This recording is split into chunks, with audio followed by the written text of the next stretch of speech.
Andrew Clennell, my colleague, reported earlier about this gas plant in the Hunter. The Prime Minister said he'd build it if the private sector doesn't, or the government would.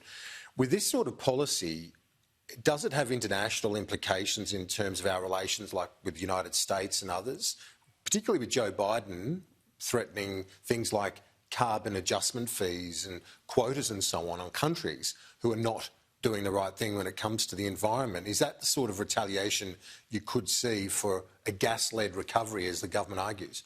Well, when it comes to our trade and investment policy, we're going to be very proactive, we're going to be very principled, and where necessary, we're going to be patient. And when it comes to our principles, we obviously want to do our bit when it comes to reducing emissions globally. But in terms of those principles, what we don't want to see is countries putting carbon tariffs or such thing in place to achieve their goals. So we'll work with the Biden administration on how we go about emissions reduction.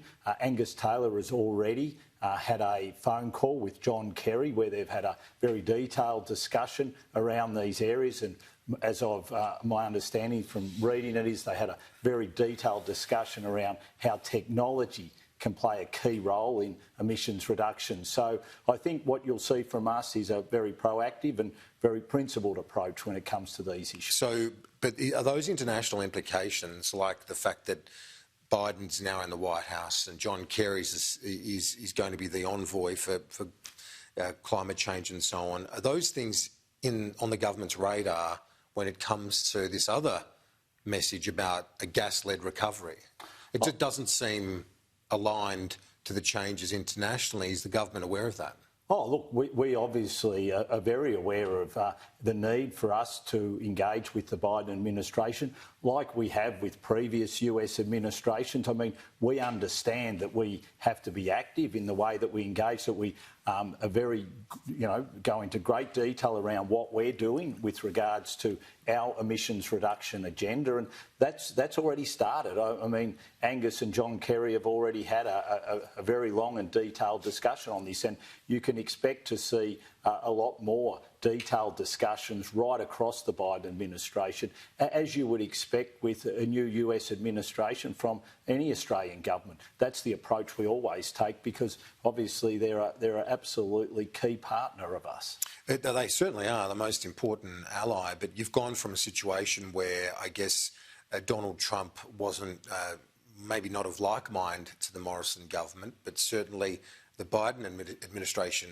isn't. In one of his first few acts, he put a ban on fracking and oil extraction from federal land at the same time as our government is looking at possibly building a gas plant. There's quite a divergence there. I would beg to disagree. I think there's still a lot of gas exploration taking place in the US, and there's also a lot of gas drilling taking place. Obviously, they've made decisions around fracking, one form of how you go about doing that, and there's certain geographical areas where they've sought to overturn some of the Trump administration's decisions.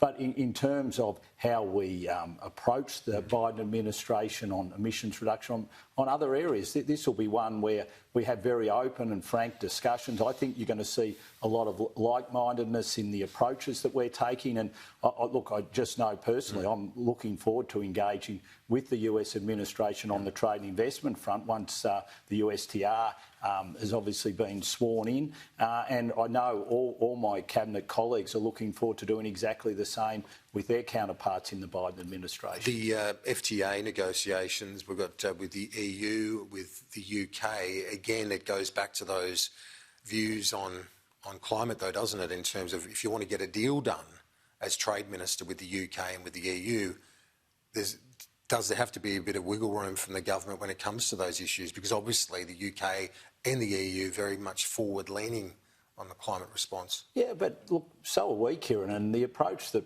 we've taken internationally, our record stands better than most.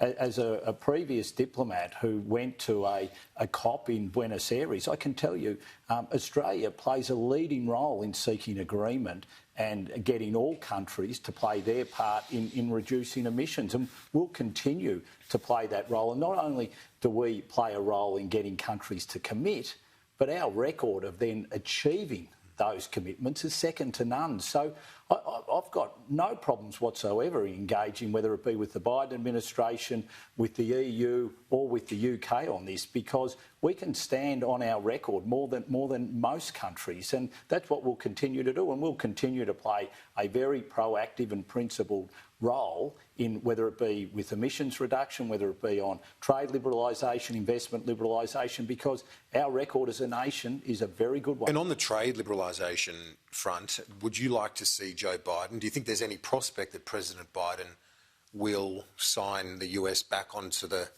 Trans-Pacific Partnership, that big regional deal, which the US initially was a part of under Obama, fell away subsequently? Look, I think it would be in our national interest and in the US's national interest for them to rejoin the TPP, or the CPTPP as it's called now. I think that would be a really good outcome. Now, whether they're in a position to do so in the first 12 months of their administration, obviously that's up to them and they've got to make that decision themselves. But from an Australian point of view, I think it would be very welcome if we could get the US back engaged in the CPTPP.